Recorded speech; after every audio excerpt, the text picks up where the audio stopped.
Assalamualaikum warahmatullahi wabarakatuh. Selamat pagi siswa sekalian. Selamat berjumpa kembali dengan Pak Rahmat pada pembelajaran fisika. Hari ini kita akan belajar bab kedua, yaitu vektor. Ya, vektor ini perhatikan, ini mungkin gambarnya adalah gambar sebagaimana bentuk di segitiga siku-siku yang pernah Anda pelajari.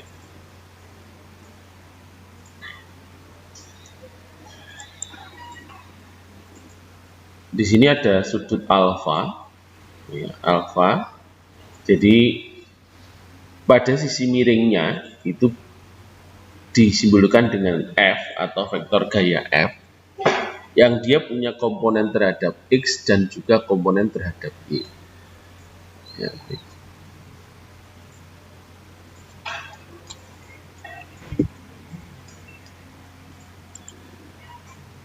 vektor ya, ini adalah sebuah besaran vektor, ada notasi vektor dan besaran vektor, nanti kita belajar pengurangan vektor dan vektor satuan.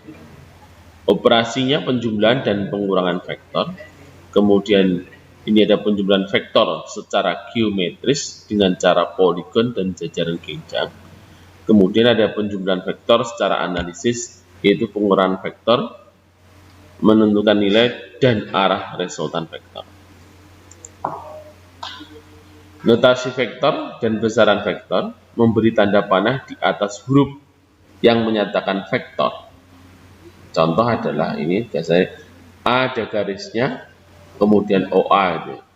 Kemudian mencetak tebal huruf yang menyatakan vektor. Ini A, ini mudahnya A tebal, ini juga besar, atau OA tebal. Nanti juga ada bedanya. Kalau tebal dan tidak ada bold ya. Kemudian ini contohnya adalah 100 Newton ke kanan, titik pangkalnya ini ujung. Ini ke kiri, arah anak panahnya ke kiri. Ini disebut dengan nanti ke kiri itu adalah vektor yang negatif, ke kanan adalah vektor yang positif. Ini 100 Newton ke kanan, 200 Newton ke kiri, 300 Newton ke kanan.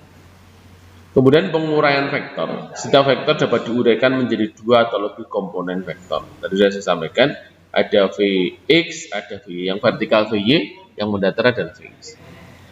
Nah ini mestinya ada nanti penjelasan cosinus dan sinus dan cosinus dalam matematika, tapi ini langsung saja dulu. Nanti di lain tempat kita bahas sin itu bagaimana dan cos bagaimana. Cos alfa sama dengan Vx per V, ya, X per V. Sisi mendatar dibagi dengan sisi miringnya, sehingga nanti kalau kita pindah Vx-nya kita pindah, maka Vx sama dengan V-nya kita pindah, V cos alfa. Kemudian kalau sin alfa adalah Vy per V, sisi tegak per sisi mendatar, sisi miring, atau Vy, ini Vy, ini kita pindah ke sini menjadi sama dengan V sin alfa.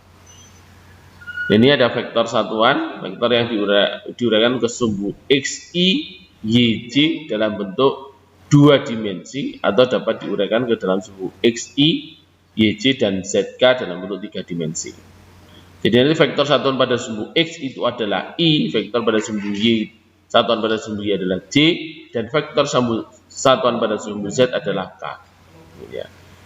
Jadi kalau dua dimensi itu adalah bidang datar, misalkan papan tulis itu dari banyak ada mendatar, itu katakan x, atasnya adalah y.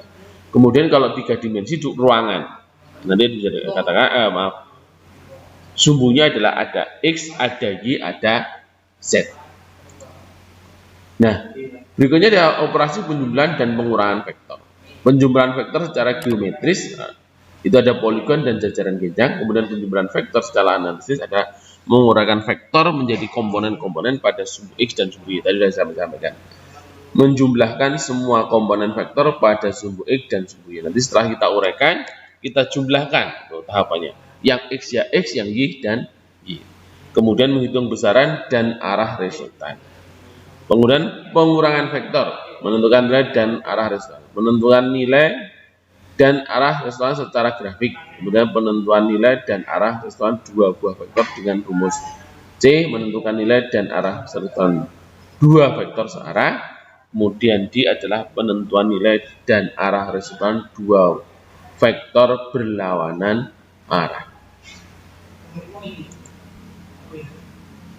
Penjumlahan vektor secara geometri dengan cara poligon dan jajaran genjang. Perhatikan bahwa secara poligon ini kita jumlah biasa saja.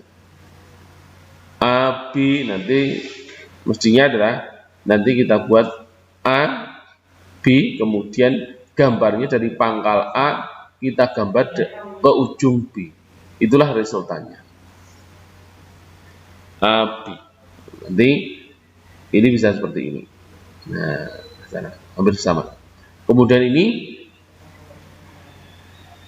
perhatikan B plus A, misalkan ini B plus A. Dari digambar dari pertama B-nya dulu ke atas, dari pangkal B ke ujung, kemudian dari ujungnya itu dilanjutkan oleh vektor A sampai sini. Nah, dari pangkal B ke ujung A itu kita gambar, itulah disebut dengan resultan vektornya. Secara gambar secara poligon. Yang kemudian secara jajar genjang ini A, B, ya nanti resultannya gambarnya seperti ini. Kita buat garis titik-titik dari ujung A sejajar B dan sepanjang B, dari ujung B sejajar A dan sepanjang A. Nah, gambarnya ini gambar resultan jadi pangkal tadi sampai ketemu. Ini adalah resultan. Nah, ini penjumlahan vektor secara geometris dengan cara analisis ya. Kita uraikan satu persatu. Ini V1 punya komponen Vx, juga punya komponen V1Y. Kemudian ada V2. Nah, V2 ini juga punya komponen V2X dan V2Y. Nanti setelah kita uraikan, kita dapat menjumlahkannya. Yang X dijumlah dengan X, yang Y dijumlah dengan Y. Kemudian langkah selanjutnya, ya langkah pertama tadi menguraikan, langkah kedua menjumlahkan berdasarkan yang vektor yang segaris atau searah, kemudian yang C adalah menghitung besar resultan dan arah resultan dengan persamaan R sama dengan akar RX kuadrat plus LY kuadrat. Dan untuk menentukan arahnya kita pakai tan alfa sama dengan RY per RX atau sigma jumlah vektor terhadap sumbu Y dibagi dengan jumlah vektor terhadap sumbu X. Ini pengurangan vektor, cara menggambarkan misalkan C sama dengan A plus min B, jadi A dikurangi B. Misalkan A-nya mendatar, B-nya itu adalah miring, maka nanti min-nya itu berubah arah. Ya. Ini A mendatar, min B-nya ke bawah. Arahnya berlawanan, segaris atau sejajar ya, dengan B-nya.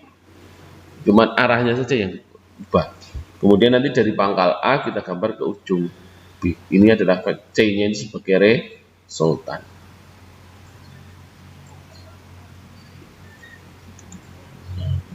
Penentuan nilai dan arah resultan. Tadi kita sudah bicara tam tadi. Penentuan nilai dan arah resultan secara grafik. Ini bicara grafik. Nanti gambarnya kalau lebih mudah yang secara grafik ini nanti memang harus tatap muka ya, atau buat video nanti secara jadi ada gambar video proses gambarnya. Kemudian yang berikutnya adalah penentuan nilai dan arah resultan dua vektor dengan rumus. Nah, ini kalau bicara matematis ini lebih terapkan lebih mudah kita memahami dibanding kita bicara secara fisik seperti ini. Secara fisik ini memang butuh ketemu. Kalau matematis tidak perlu ketemu. Ini adalah butuh mengerti gambar secara langsungnya bagaimana.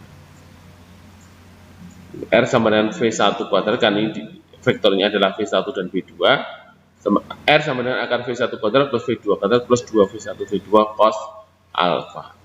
Arah vektor dapat ditentukan dengan rumus sinus berikut. Ini ya, V1 per sin alfa 1 P1 per sin alfa 1 per R per sin apa ya, R per sin beta, ini betanya, kemudian V1 per sin gamma.